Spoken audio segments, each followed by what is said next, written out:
area 41. This was Daivid Braun's site. He says it's the coolest site in the world. Lots and lots of fossils. Here's something. Here's something else.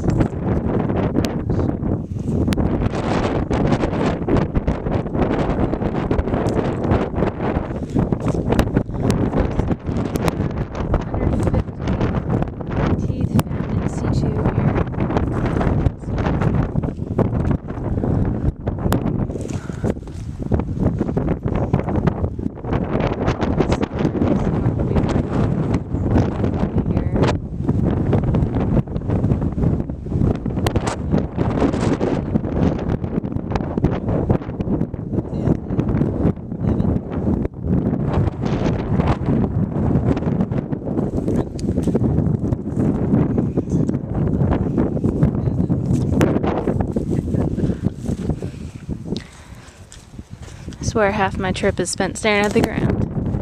That's okay, it's kind of fun.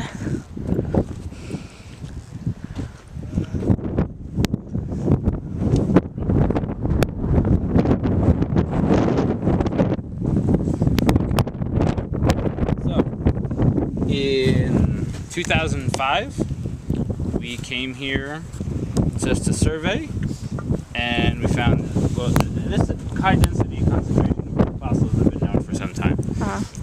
And then in 2005 we came here to survey, and what Jack McCoy was doing was you could see this kind of bare patches, and he was just sweeping and sieving those bare patches to try to use these blocks of 5 by 5 meter area to identify the sort of paleo ecology of the area. And we thought that that was all that was here, because this is the Berge member, because up there, about 15 or so meters up section, that's the KBS tuff. From the chemistry, we know that's the KBS tuff. So in 2005 we came back here and we saw there were some artifacts on the surface, and Jack thought, well, it's so old, we don't know of any archaeological sites this old on this side of the lake, so it's probably just surface washout. So then we just did some small geological transects. In fact, we followed the KBS tuff quite extensively looking for archaeological sites and didn't find any. So we came to a small geotrench, and Jack was like, oh, put a pick in, and like 100 artifacts came out of the geotrench. Like, what's going on there? And so what we did is we put a 5 by 5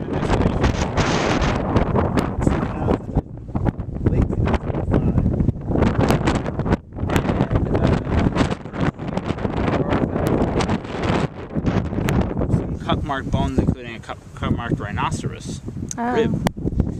So we thought, well, this is probably more than just a coincidence.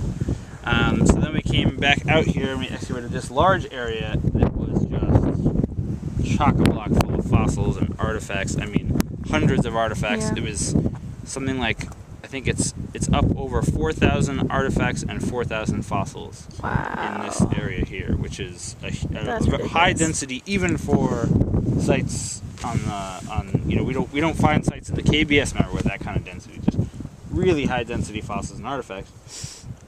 So we then started looking at, there were several bones that were modified, not a really high percentage, but a relatively high percentage of bones with modifications. And then we realized that actually there was a crocodile bone and some fish bone and some turtle bones that had modifications on them. So we thought, well, that's important because usually we associate aquatic exploitation with much later time periods. And so we started looking at it more carefully. And we thought, well, it's really important to know exactly how old the site is.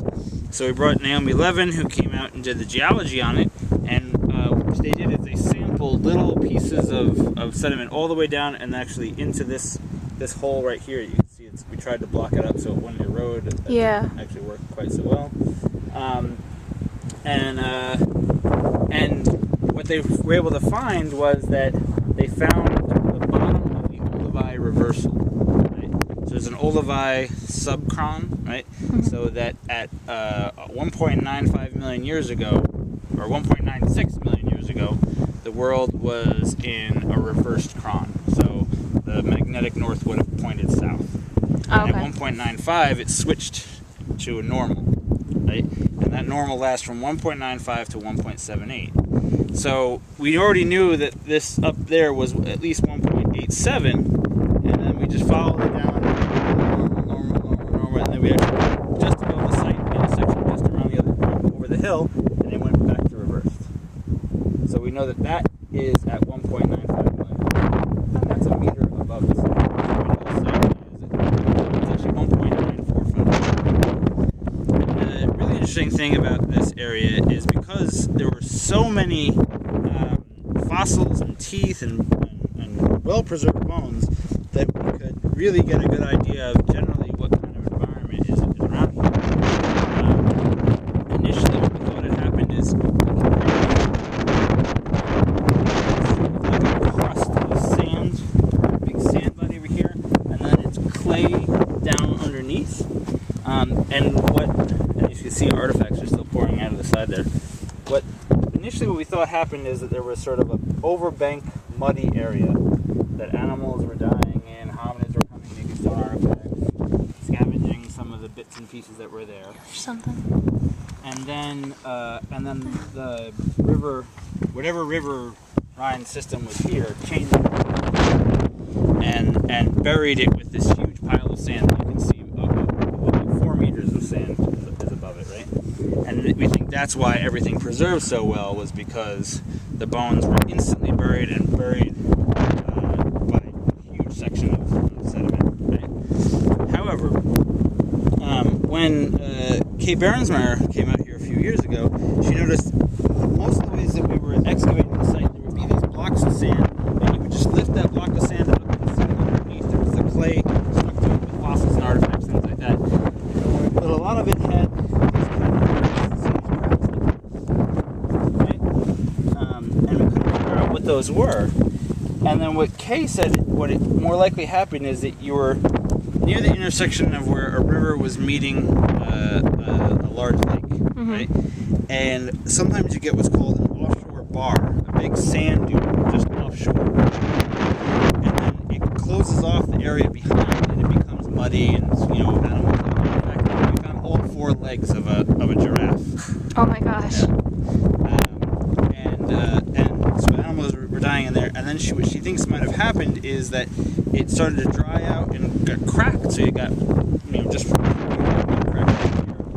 And then a strong wind came from offshore and blew that sand dune over it, so the whole area was just buried by that sand dune, and then that offshore bar was on top of this, and so that's why, and then that's what buried the site. And so she thinks it's sort of instantaneous burial, like we're talking within days or hours or something. And so there's those 2 possible interpretations of the site. And the reason we came out here today is because Will was looking at a lot of the bones. We went back and looked at all the fish bones and turtle bones, things like that. One of the problems is that we do a lot of archaeologists do a lot of taphonomy with mammalian bones, but not much with fish and croc and turtles, things like that. Or at least that hasn't been the focus of archaeological taphonomy. And so a lot of the modifications that he's seen on the bones are very, very shallow, right? And so that's why he's doing some of these butchery experiments, because almost 90% of the fish bones we find here are catfish, right? And apparently catfish, what happens is in the dry season, they'll go up river, right? Especially the males will go up into river systems, into shallow areas where they will spawn. And if it dries out quickly, they get caught there, but they can actually live outside of water for a long period of time. So they just burrow themselves into the mud, and they can live there until the water comes back up again. But because of that, it's very easily for anybody to just walk up and grab one, because they're just basically a fish sitting in mud. And so the idea that Kathy Stewart came up with in 1994 was that these would have been, especially in the height of the dry season, that's when they spawn, and they have the highest fat storage in them at that time. time. Mm-hmm. So they would have been a very high-fat resource in a time where everything else is very lean, and would have been able to access them with virtually no technology. Okay. So, but the thing is that fish, notoriously, even in ethnographic instances, leave hardly any modifications on them. So what he's been doing is looking at very small modifications, like literally on the micron scale, and he's trying to reproduce that with the experiments. And then what we've been doing is working with people at the Max Planck in Germany who can actually create a surface model of what these modifications look like at the micron scale and see if he produces on experimental assemblages look like the ones that we find here. So what we're hoping to do today is if we see any really well-preserved catfish skeletons, or specifically Claythrum are the bones just under the neck and they have the big spines that they happen to get a lot of cut marks. We're going to try to set up the total station and shoot those in. Okay. So if you guys can look around, it looks like we thought that we had finished out all the fossils, but from what we can see on the floor of this excavation, there were more fossils underneath. Yeah. Cool.